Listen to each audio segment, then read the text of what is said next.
ஹாலிடேஸ்னாலே அது நம்ம ஜிடி ஹாலிடேஸ் தான். GT Holidays, South India's #1 travel brand. You know you are special when you're with GT Holidays.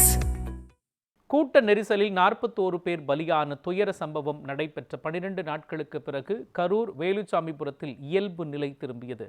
Karur வேலுச்சாமிபுரத்தில் கடந்த மாதம் 27ஆம் தேதி தவேக தலைவர் விஜய் மேற்கொண்ட தேர்தல் பரப்புரையில் ஏற்பட்ட கூட்ட நெரிசலில் சிக்கி 41 பேர் உயிரிழந்த சம்பவம் தமிழ்நாடு மட்டுமின்றி நாடு முழுவதும் அதிர்வலைகளை ஏற்படுத்தியது. இதையடுத்து கூட்ட நெரிசல் துயரம் நடைபெற்ற வேலுச்சாமிபுரம் காவல்துறை கட்டுப்பாட்டில் கொண்டு வரப்பட்டது. இந்த நிலையில் வேலுச்சாமிபுரத்தில் சிதறி கிடந்த காலணிகளை, குப்பைகளை மாநகராட்சி ஊழியர்கள் அகற்றினர். இதனைத் தொடர்ந்து அந்த பகுதியில் மூடப்பட்டிருந்த கடைகள் அனைத்தும் திறக்கப்பட்டன. கூட்ட நெரிசல் சம்பவம் நடைபெற்ற 12 நாட்களுக்கு பிறகு வேலுச்சாமிபுரத்தில் இயல்பு நிலை திரும்பியது.